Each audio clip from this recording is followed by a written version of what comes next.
Welcome dear students to the notebook plus. चलिए देखते हैं आज इस सेशन में। Let's try to understand what happens with the consumer surplus when there is change in price. Obviously, when there is consumer surplus is a measurement of well-being of that people gain from consuming goods and services. Let me recap a bit. Consumer surplus है difference between जो consumer, what a consumer is willing to pay for a good, and it is the difference between willing to pay, which a consumer is willing to pay for a good or unit of a good, and what he actually pays, which simply means a consumer, for example, for a pen is willing to pay 15 rupees, which means the idea behind is कि उसको according to the cardinals, according to Alfred Marshall sir, उसको 15 utils जो है utility मिलने वाली है by consuming this one additional unit of pen for which he is willing to pay 15 rupees, and the utility जो से मिलने वाली है वो 15 यूटिल्स उसे मिलेगी। क्यों हम बता रहे हैं 15 यूटिल्स मिलेगी उसे? बिकॉज वी नो कि मार्शल सर जो है उसने मार्जिनल यूटिलिटी इक्वेट की है मनी के साथ, money which a consumer spends for the purchase of that good और consumption of that good, right.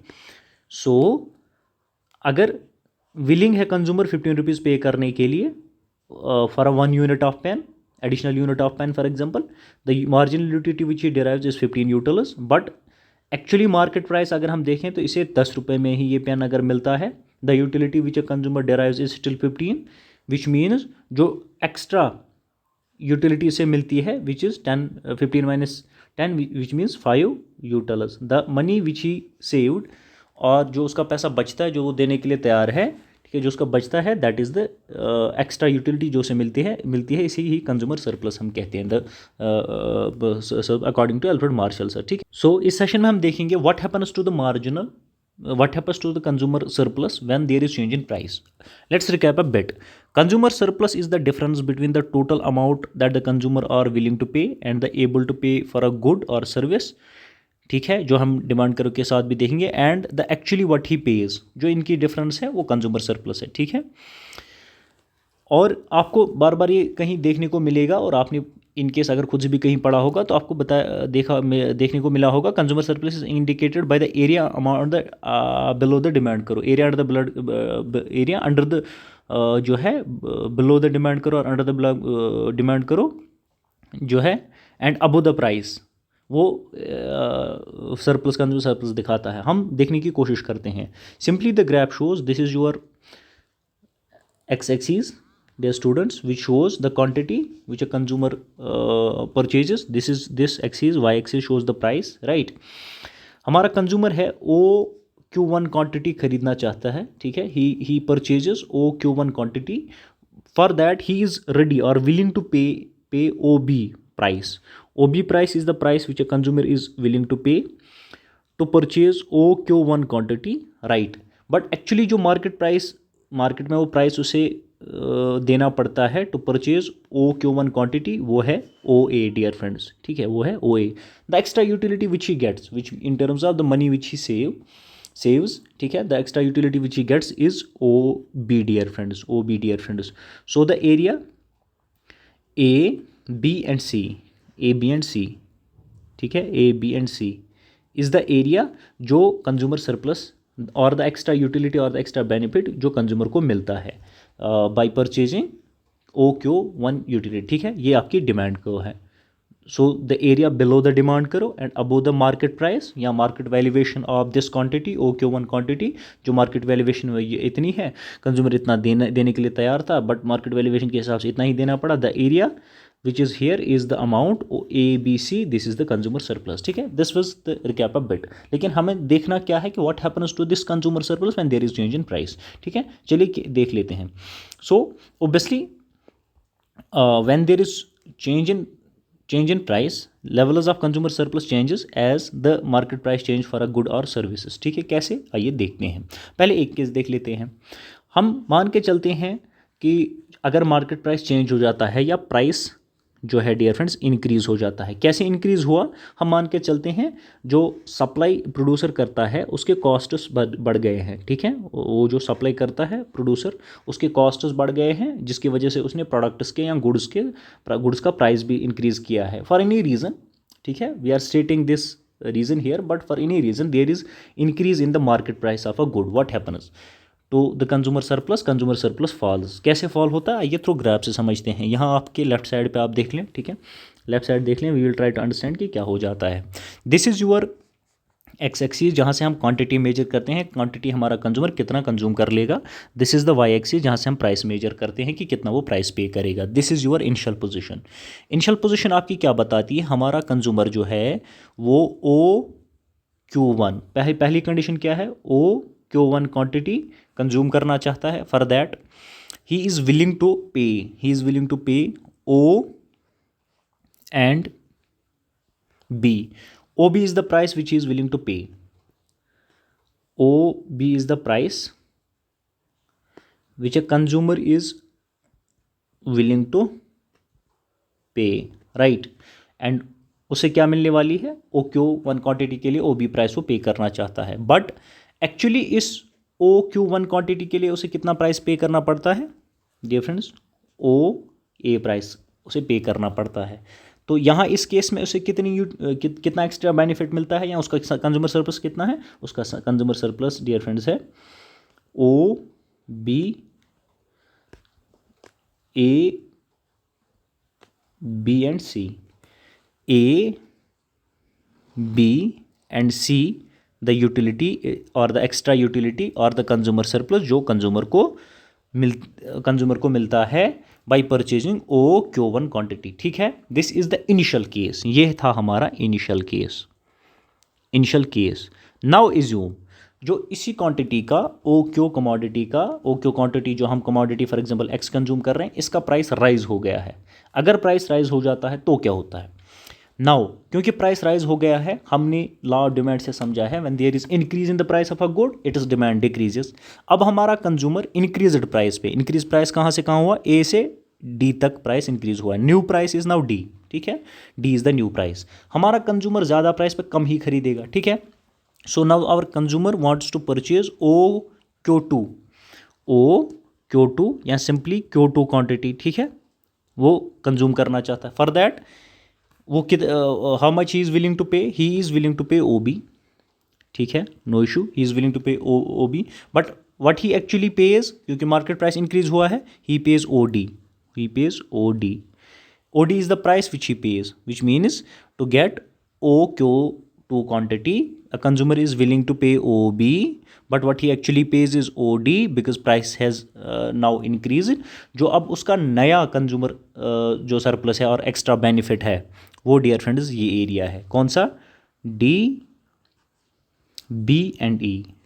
D, B and E is the new consumer surplus। So हमें conclusion यहाँ से क्या है, कंक्लूजन यहाँ से ये निकला है, when there is change in price consumer surplus also changes, which means when there is increase in price consumer surplus के साथ क्या हो जाता है, when there is increase in price consumer surplus decreases, ठीक है, consumer surplus decreases, consumer surplus जो है कंज्यूमर का वो कम हो जाता है, which means उसका एक्स्ट्रा बेनिफिट जो है कम हो जाता है। इसे इसी ग्राफ के थ्रू कन्वर्सली समझने की कोशिश करते हैं। कन्वर्सली मतलब when there is decrease in price, ठीक है, when there is, दूसरा केस हम देख लेते हैं इसी ग्राफ के through, when there is decrease in price तो क्या होता है, थोड़ा सा आपको मेरे साथ बने रहने की कोशिश करनी पड़ेगी। अब हम इनिशियल प्राइस D को कंसिडर करते हैं, ठीक है, D को initial price, D is our initial position और इनिशियल प्राइस, D हमारा इनिशियल प्राइस है, दिस इज द प्राइस, इसे D1 में लिख देता हूँ so that initial price, D is the initial price, और हमारा कंज्यूमर जो है इस प्राइस पे Q1 क्वांटिटी खरीदना चाहता है। This is the quantity which the consumer wants to OQ1, now Q1 is this point, ठीक है, O1 is the quantity, OQ1 is the quantity which the consumer wants to buy, for that he is ready to pay O and B, O to B ये ready है पे करने के लिए हमारा consumer, ठीक है, OB पे करने के लिए तैयार है, विलिंग टू पे मैं लिख देता हूँ willing to pay, ठीक है. So but what he actually pays, he pays O and D, he pays O and D, actually pays, ठीक है. whatever consumer actually pays O and D. The consumer here is initial position पे हमारा consumer का equilibrium ये surplus क्या है, the extra utility which he gets वो ये है. वो O भी पे करना चाहता था to get OQ1 quantity, but what he actually pays O D वो पे करता है, the surplus which he gets extra utility, extra benefit is D, B and E, ठीक है. ये initial case है.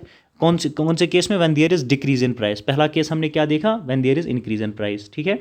तो इनिशियल पोजीशन हमने समझने की कोशिश की. देन व्हाट हैपन्स, तो अब क्या होता है, अब हम इज्यूम कर लेते हैं there is decrease in price. कहाँ से, from D to A, decrease price में. अब क्या हो जाता है, आप खुद देख लें. जब नाउ हमने लॉ ऑफ डिमांड से क्या देखा है, समझा है, हमारी primary understanding law of demand से क्या है, when there is decrease in price demand increases. तो हमारा कंज्यूमर अब जो है यहाँ पे Q1 इनिशियल पोजीशन में उसने खरीदा है, अब Q2 खरीदेगा, ठीक है. ना the consumer wants to consume O Q2 quantity, O Q2 quantity. For that he is ready to pay, for that O Q2 quantity हमारा कंज्यूमर खरीदना चाहता है. When there is decrease in price, when there is decrease in price from D to A, ठीक है.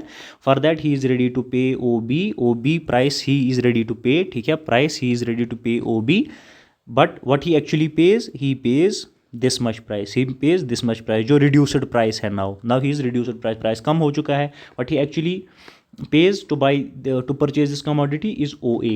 और अब इसका consumer surplus कितना है, this is his consumer surplus. What, A, B and C is his new consumer surplus, which means जो ये portion है, ये तो उसको पहले मिल ही रहा था ओल्ड प्राइस पे, इनिशियल प्राइस पे. अब जो एक्स्ट्रा बेनिफिट है वो ये है dear friends, this is gain in consumer surplus dear friends. Which mean simply अगर आपको पूछा गया है evaluate the consumer surplus when there is change in price, अगर वहीं से लिखा है when there is increase in price, this is the graph you can show. और इस ग्राफ की थोड़ी सी डिस्क्रिप्शन लिखनी है. Obviously when there is question like evaluate the consumer surplus when there is decrease in price, right there what do we mean by consumer surplus, write it in a line or a two. छोटी सी एक definition लिखनी है, consumer surplus क्या कहता है, ठीक है. Then right when there is change in consumer surplus, when there is change in price consumer surplus also changes, and when the consumer surplus decreases, when the price decreases consumer surplus increases. This can be shown by a graph, suitable graph, ठीक है. Draw that graph below, ठीक है, वो graph आप बना लें. then write a perfect and a clear description, precise description graph की लिख लें. how this जो ग्राफ आपने बनाई है, how that explains that there is increase in the consumer surplus when there is decrease in graph, then your question is perfect. So otherwise भी अगर आपसे पूछा गया है evaluate the consumer surplus when there is increase in price, that this simple graph can be used there also, ठीक है. But to make your question a better, एक protocol question का सेट करते हुए आपने जाना है. Then what says the protocol of the question, it says you should write a introduction first. Obviously consumer service को थोड़ा आप डिफाइन करेंगे so that the examiner evaluator will get an idea कि आपको पता है कि कंज्यूमर सरप्लस आपने पढ़ाई की है. थोड़ा सा आप उसे एक्सप्लेन करेंगे. देन आप बताएंगे theoretically आप लिखेंगे वहाँ के what happens when there is increase in the price, what happens to the consumer surplus, and then you will write that this can be better explained with the suitable graph. Draw this graph there, ठीक है. And the important thing in economics is when you are drawing a graph, make it clear, ठीक है. Draw it clearly so that कि points सारे indicate अच्छे से हो, and जो description of graph हो वो clear हो. पॉइंट में आप वो लिखें, कोई मसला नहीं है, पॉइंटर्स में लिखें, एक पॉइंट, दूसरा पॉइंट, तीसरा पॉइंट, इनिशियल पोजीशन लिखें, फिर चेंज्ड पोजीशन लिखें, सो दैट कि आपकी जो ग्राफ है एंड द थेरेटिकल जो आप वहाँ लिख रहे हैं, theoretical understanding there what you are writing should be in consonance with the graph. It should explain what you have tried to understand in the graph, ठीक है.